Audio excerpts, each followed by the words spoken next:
Let me see.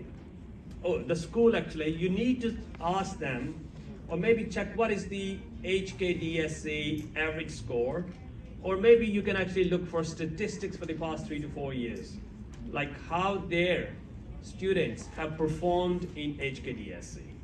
And also what percentage of students from that secondary school going to universities. I think that is an important question to ask, because if, let's say, they have very few students going to universities, that shows your child may not be able to, go straight to university. And also, percentage of students involved in activities. As I mentioned before, when you go through their school website, the YouTube channel, different publications, if you're seeing same faces again and again, it shows that maybe other students are not very much involved in activities. And also, you need to ask them what internal and external awards have students won in the past. I think that would show you how much students are involved in different activities. And annual school plans, reports, they are usually available on the school's website, and you can take a look there.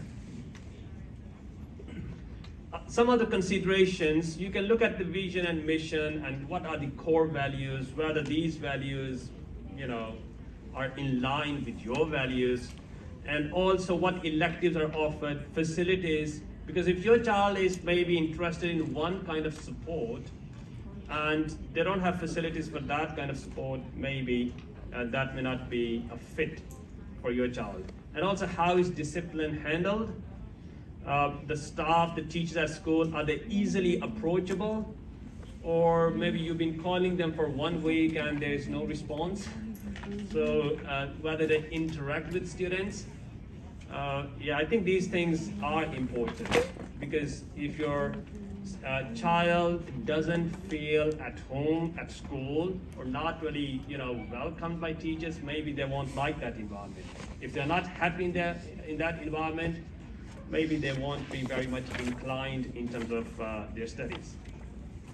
And also behavior of current students, as I mentioned, we may want to visit a school on regular days, and whether there is cultural diversity in that school, or is that school predominantly, just one type of, or one nationality, students of one nationality. And also, how much do they involve parents? I think you also need to check that. And so the last point, which for me as a parent, getting to school, well, I think that is important, but I think that shouldn't be number one. It shouldn't be very important. Even if your child has to travel, a little bit distance, I think that should be okay, as long as they get the right school. All right, interviews and other preparations. So I'm just going to, this is actually related, this is relevant to your child, not parents. Some schools, they will conduct interviews, and there may be an individual interview. That means one-on-one, maybe 2 teachers, 1 student. They will be asking them some questions. Or sometimes there is a group interview. By group interview, I mean maybe there is a student from school A, then there's another student from school B, another student from school C, and another student from school D. So they will put them in a group, they will give them a topic, and they have to discuss on that topic. And sometimes the schools will ask your child to read a passage, which could be either in Chinese or English, but most of the time it's in both languages. One passage in English and the other passage in Chinese. And or sometimes the schools would ask your child to share a current news story, because they want to see whether your child is updated about what is happening around the world. So maybe you may want to ask them to find a neutral story, don't go for a political story. And maybe they can share a story about COVID-19, or there is a new version of COVID-19. Yeah, the virus has mutated. So maybe they want to share a story about this. And they may ask, why do you want to study in this school? And if your child answers, because my mom wants me to study in this school, then I think there are very good chances that your child will not be accepted. But if they could justify, how to explain, ask your child to do some homework.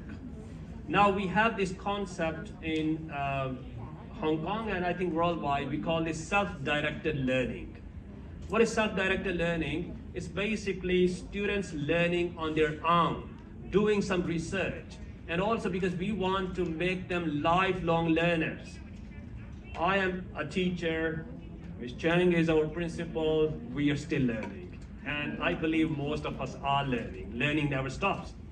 So you talk to your child, tell them, do some research, go to the website of that school, and then they should give a presentation to you first before they give presentation at that school. And then ask your child, okay, visit the website, watch the YouTube videos from that school, try to find as much information as you can, and then you're going to give a presentation to me explaining why you want to study at this school. So I think if they go through this practice, they should be better equipped when they go for an interview at secondary school. I think they would be in a better position to explain themselves why they want to study in that school. And also you should prepare a clear file including the following documents: academic reports. Some schools will ask you for P4, P5, and P6 report cards. Again, it depends. I think most DSS schools would ask for P4, 5, and 6. And any other certificates they have got from school or outside, you should keep them in the file. If there are any writing samples, some schools would ask for English and Chinese writing sample from maybe primary school. I think you should prepare one. And if they have taken part in any extracurricular activities, and if there's any record of that, documentary proof, I think that would be great. Any other outstanding achievements should be, if there is documentary proof in terms of certificates, I think that would be, very positive, a plus point. And if you have personal portfolio, if you have asked your child to prepare a personal portfolio, I think that would also be useful. So, of course, first you need to gather information. That is one task for parents, and the second task is preparing your child for the interview. Some primary schools will help, but again, to what extent it varies from school to school. So I think as parents, we should also, prepare them for interview. So preparation is the key. I think I have already mentioned these points. So we need to do our homework, we need to do a bit of research about schools, we need to prepare our children, and also we need to look at the admission criteria and weighing. Different schools have different admission criteria and weighing. Some schools are very much focused on academic side.